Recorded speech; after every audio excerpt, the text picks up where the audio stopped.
EVM ధ్వంసం చేస్తుండగా అడ్డుకున్న TDP agent Namburi Sesharao big టీవీతో ఎక్స్క్లూజివ్ గా మాట్లాడారు. ఇంతకీ ఆ రోజు ఏం జరిగింది? మరిన్ని వివరాలు మా ప్రతినిధి శివ అందిస్తారు.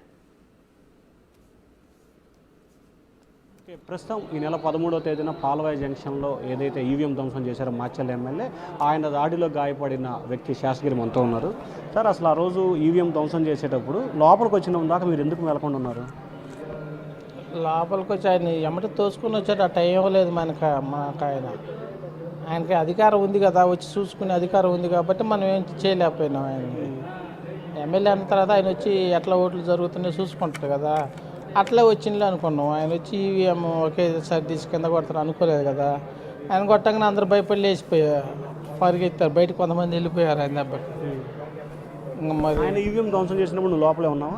నేను లోపలే ఉన్నా. మరి అడ్డుకునే ప్రయత్నం చేయలేదా? నేను అడ్డుకుని పగలగొట్టేటప్పుడు వెళ్ళి ఆ దగ్గరికి వెళ్ళా. ఆయన వేసిండే జాగ్రత్తగా ఉండదు ఇదని అన్నాడు. నేను ఎమ్మెల్యే కదా ఆయన మరి అని భయపడి పక్కకి వెళ్ళాను.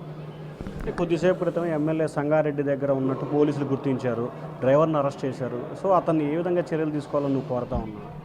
మాబోటి వ్యవసాయం చేసుకునే వాళ్ళ మీద దౌర్జన్యాలు చేయకుండా చూస్తే చాలు. మాకు ఆయన ఏలు పెట్టి హెచ్చరించాడు కదా, ఏమని బెదిరించాడు? అప్పుడు మీరేమన్నారు?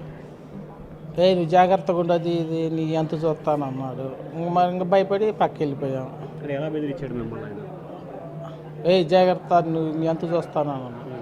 మనం పక్కకి వెళ్ళిపోయాము. పక్కకి వెళ్ళిపోయి ఇంకా బయటికి పంపించి తలుపులు వేసుకున్నారు వాళ్ళు ఆఫీసర్లు. నన్ను 2 నిమిషాలు ఉంటారు, నువ్వు కూడా వెళ్ళిపోయావు బయటికి అన్నారు. బయటికి వెళ్ళి ఇంటికి వెళ్ళి భోజనం చేద్దాం వెళ్తున్నప్పటికే వాళ్ళు రెడీలో చేసుకున్న కార్లు అవన్నీ తీసుకొని నా మీద అటాక్ చేశారు. ఇక కొట్టారు, 6 కుట్లు పడ్డాయి. ఇది ఈ చెయ్యి ఇంతలా వస్తే ఇప్పుడే రోజు ఐసు పెట్టి అట్లా మందులు వాడి తగ్గించే ఈ కాళ్ళకి అవన్నీ కొట్టారు లోపల. అంతలోకి నన్ను చంపేస్తారని నా తరపున ఉండేవాళ్ళు ఉన్నారు. వాళ్ళు కొద్దిగా మందులకేసి నన్ను రక్షించారు. అంటే ఆయన మిమ్మల్ని ఏలు పెట్టి బెదిరించినప్పుడు మీరు ఏమనలేదా? ఏమంటాం, అంతలా పెద్ద ఆయన ఎమ్మెల్యే నియోజకవర్గానికి పెద్ద ఆయన పెట్టుకుని మనం ఏమంటాం, ఆయన భయపడిపోతుంటాం కదా మనం. అంటే ఆయన లోపలికి వస్తున్నప్పుడు మీరు అక్కడే ఉన్నారు కదా, ఆయన ఎమ్మెల్యే వస్తున్నాడు, ఎందుకు వస్తున్నాడు? అడ్డుకోవటాన ఈవీఎం ధ్వంసం? అంతకుముందు 2 సార్లు వచ్చి వెళ్ళారు, అట్నే చూసి వెళ్ళిపోతారు అనుకున్నాం. ఆయన పగలేస్తారని మనం అనుకోం కదా. అది సో ఇప్పుడు ఫైనల్గా ఆయన కోసం పోలీసులు గాలింపు చర్యలు చేపడుతున్నారు. ఆయన్ని ఏం చేయమని మీరు కోరుతా ఉన్నారు? ఇప్పుడు సాయంకాలం 6 గంటలకి డీజీపీని కూడా కలవబోతున్నారు కదా, సో డీజీపీకి మీరు ఏమని ఫిర్యాదు చేయబోతా ఉన్నారు? అదే మాకు ఆయన వల్ల ఎప్పుడేం ప్రాణహాని ఉంది. ఎందుకంటే మేము ఇట్లా వచ్చి ఆయన మీద చెబుతున్నాం కాబట్టి, జరిగింది చెబుతున్నాం కాబట్టి మాకు ఎప్పుడైనా ప్రాణహాని ఉంది, దాని నుంచి కాపాడమని. సో ఇప్పుడు దాదాపుగా 10 రోజులైంది. 10 రోజుల్లో మీరు ఎందుకు పోలీసులకు ఫిర్యాదు చేయలేదు? అసలు మేము ఇళ్ళ దగ్గర ఉన్నితేనే మమ్మల్ని ఎదుగో కారంపొడి దాడి చేశారు. ఆ రోజు మా ఊరి మీద దాడి చేస్తారన్నారు. రోజు ఎప్పుడు వస్తారు మేము వెళ్ళి పొలాల దగ్గర పనుకున్నాం. కొంతమంది అసలు వెళ్ళిపోయారు ఊర్లో కొంట, పిల్లలు మొత్తం వెళ్ళిపోయారు. ఇంకా నేనే ధైర్యం చేసి ఇట్లా ప్రైవేట్ హాస్పిటల్లో వేయించుకుని కుట్లు వైద్యం చేయించుకుంటున్నాను. నేను బయటకు వస్తే భయం అయ్యి సీక్రెట్గా వైద్యం చేయించుకుంటున్నాను. ఎంతమంది ఉన్నారు ఆ రోజు ఏజెంట్లు ఆ బూత్లో? 6.